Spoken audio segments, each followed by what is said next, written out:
think it's time for us to go down this rabbit hole. Now, y'all know I'm always digging around and looking for things and reading, and I came across an article where a young lady talked about her experience when she met Diddy in 1993. Now, I want y'all to listen, and listen very closely. Diddy Combs, Anthony Wolf Jones, and someone else named Dice something, Savage Dice or something like that. She met them in California, and they had a good time. They hung out, they had a good time, and they promised to link back up with one another when they came back to the East Coast.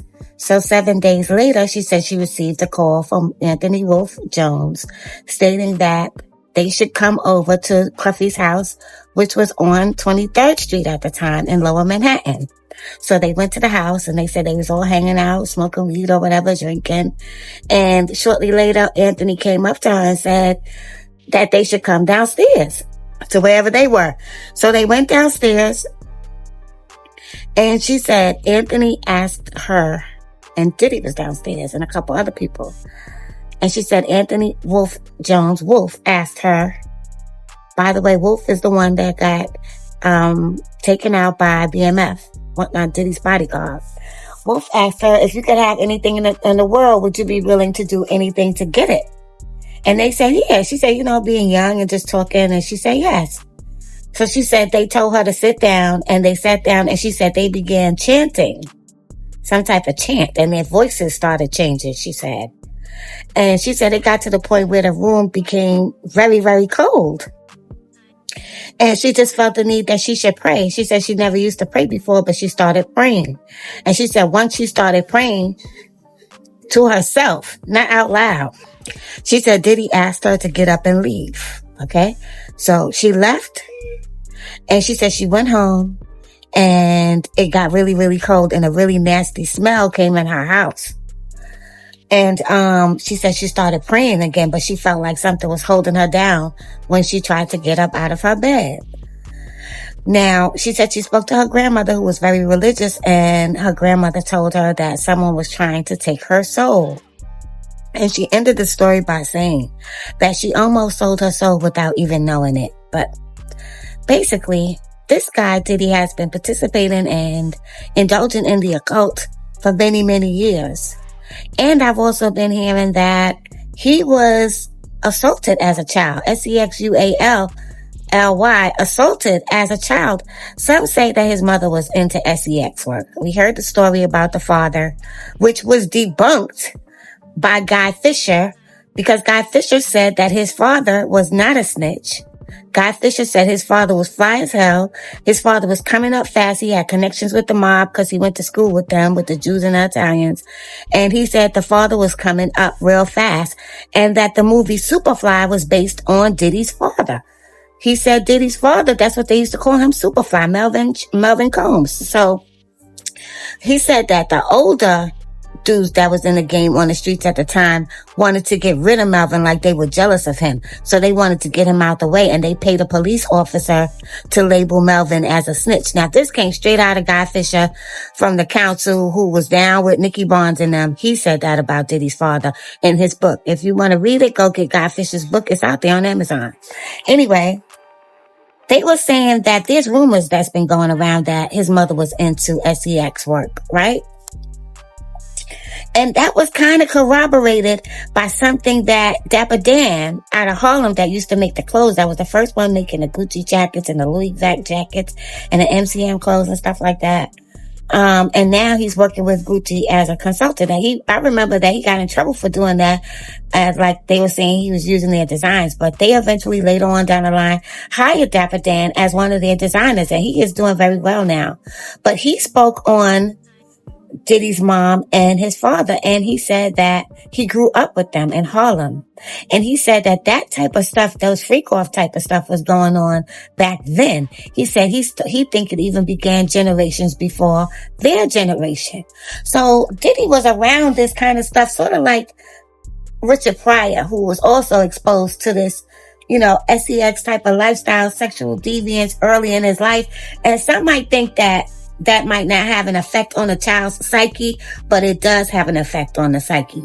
And come to find out, Diddy had even spoken to Bob Marley's daughter about what happened to him when he was a child. I saw children turn into abusers, and not because they wanted to. And I think that children that were abused, that got looped into the system, the sadistic system, I think that they absolutely have to have some kind of special circumstances and some kind of help. And I'm not saying that they should get away with bad things that they've done. Like Sean Combs did some really bad things, and he has to be held accountable for that. But when I met Sean, he literally summoned me up to Harlem. I was hanging out at the Firehouse Studio with the Wu-Tang Clan. And he had heard that, I was Bob's daughter, and that I had went through all this horrible abuse, and that I had kind of gotten out of it and survived it. And so he wanted to know if he could ever have a normal life. And so he summoned me up to Harlem. He had his thugs with the boop, boop thing, whatever, the checker, to see if I had any weapons on me. And we stood in a vacant lot with his people all around. And he was like, yo, Ruhawk. He was like, just like bearing his soul to me. He was like, I don't even, can I ever get out of this? He says, when I was 4 years old, he told me when he was 4 years old, he was used as a living altar. And I know exactly what that means. That's the most horrible thing anybody in this world could ever go through, especially a child. He wanted to know, what does it mean to have a soul? How do I know if I have a soul? Like, he was desperate for help. But he didn't make the right choices, and he has to be held accountable for the choices he made. But at the same time, we have to recognize that he was a child victim. After hearing what Bob Marley's daughter said that Puffy divulged to her and shared with her, it kind of made me understand where his mindset came from, which most of us are not exposed at that young of an age to be a human altar. So what that's telling me is there were some satanic people around him that he grew up with. And one thing that the court is not saying is that a lot of these practices that were being done at these freak-offs, like using bodily fluids and stuff like that, that's satanic ritual activity. Okay? Check this video out on that. Something I feel like the Lord brought to my attention concerning the Diddy's case, but not just the Diddy case, but even R. Kelly. Y'all don't remember how, and if we think about it in spiritual terms, if you can't think spiritually, this ain't the post for you. What comes to my mind is the fact that there are so many similarities, even with R. Kelly and what happened with R. Kelly's case concerning Diddy's case. In fact, go with me. Y'all remember the videotape of him going, urinating? Do y'all remember that? And people don't think this stuff is spiritual. What y'all don't realize is those were rituals. The people performing the rituals probably didn't even realize that they was rituals. Because when you are under a certain demonic spirit, it literally creates a persona. It takes over your personality. It takes over your behaviors. And sometimes when you're under an influence of the kingdom of darkness, you are doing things and trying to think, why am I doing this? Some of y'all can't contest to even some of the sins that you've gotten yourself into. You think back like, why did I do that? Because you were under a demonic spell, a demonic spirit. A lot of the perversions that we see in the upper echelons, the biggywigs, the elect, these people are literally doing perverted rituals. That's why a lot of this stuff is very similar to what we've heard in past times with other cases and other people. For the life of me, trying to understand the gratification of watching something that traumatizing to an individual is literally blowing me. And the reason why most of us know that it is very sick, and not just sick, it's degrading. It's so many different things I can't go into. But not only that, you have to be in a different mindset.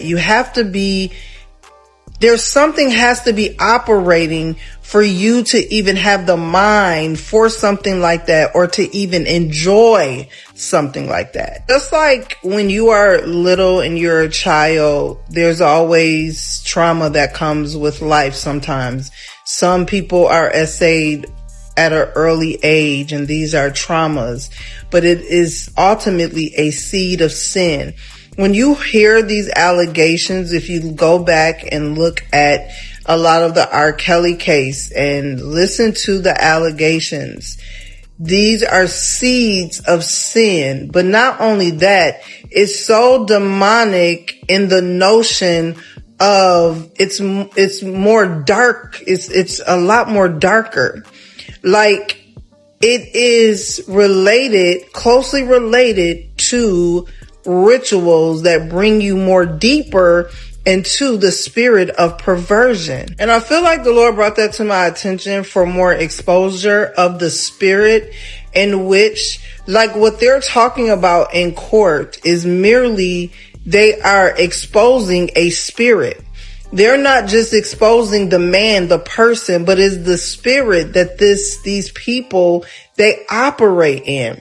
And it is being on display. And God said that he would do this in this year. That's why I'm not shockery at all. I tell you, I have been literally bothered to know that this lady was choking on somebody's go to the bathroom. Choking in your mouth. That blows me. I can't even think about it, because it literally blows me. That is somebody's waste. And when we talk about different demonic spirits, it is filthy. Sin always is connected to filthiness, dirty, nasty. That's what sin connects people to. And we are seeing it in this court case. Regardless if it's true, if it's not true, these are the allegations. I'm not saying it's all true. But at the end of the day, there are very much so similarities to the case when we talk about R. Kelly and these biggywigs, these elect people, it's very similar. You can go down the rabbit hole of many people who have been caught with doing this stuff. It's the same spirit. This spirit has a character. This spirit has a MO. It is spiritual. So it looks as if with Diddy's willingness to comply with this occult lifestyle, it opened up certain things, and he opened up certain portals and allowed certain energies to overtake him. And this is the display that we're seeing that's coming out in this case. The monstrosities they're talking about with Cassie. And let me break it down with Cassie. Cassie is a young girl. She wanted to be a star. A pimp tactic was used here. Remember also, Diddy was raised around a bunch of pimps. And what pimps usually do to manipulate a woman is they'll have her competing with another female. Now, I can see from what I can pick up, because I'm usually right, y'all, allegedly. It seems like he had her in competition with Kim Porter. Now, I was hearing that Cassie was making fun of her with Kim's complexion being dark-skinned and all of that stuff. But there's a video circulating out there with Kim and Cassie when Diddy brought Cassie to an event. And you could see how uncomfortable Kim was. You could see. And you could see in the case, they even mentioned Kim Porter, where Cassie was saying she wanted to be more a part of his life like Kim Porter was. But also I heard that Kim Porter was participating in these swinging parties and stuff as well. So they were trying to please him and trying to compete with other women as far as giving him what he wanted. So, if you're not a female, you don't understand this. You may not understand as good as a female does, but especially when you're young like that. She wanted to be the one that he chose. So she was a pick-me. She was doing anything to get him to choose her. And that was a form of manipulation. He was 17 years older than her. She didn't know no better. And he groomed her, just like he was groomed from a child. I'm trying to put all this story together for y'all. Now, some of the testimony, the witness testimony, people were saying that Cassie was looking bad or whatever. No, she's not. What the prosecution is doing is putting together a story. They're putting together the whole story, because I believe they're going to bring other people into this case to testify. And they're saying that Cassie's cross-examination, the things she was saying was corroborated by other witnesses. So I'm not going to get into detail with everything that was said in this case because we'll be here forever. But there's a lot going on. There was even one of the escorts that was hired said that Diddy introduced himself as someone who was in the import-export business. So he told on himself. That was big right there. Nobody really noticed that. But he admitted he was in the import-export business, meaning sex trafficking, guys. So with the drugs and everything that was going on, I don't think he was in his right mind. If you ask me, I think he had a demonic attachment on him that's still there because that man, sometimes he looks wicked as hell.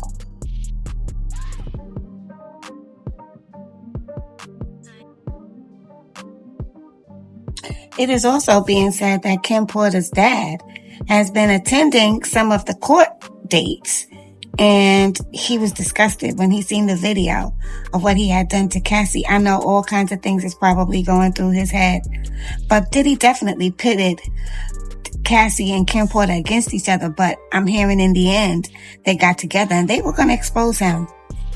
And if you notice, that's when Cassie left Diddy after Kim Porter passed away. She went to the funeral and that's when she began to break off from Diddy, guys. But as things come to my mind, I'll come back. I haven't covered everything because that's just almost impossible. I had so much in my mind to discuss with you guys. But as I remember, I'll continue to do videos. Let me know what y'all think in the comments. Peace and love.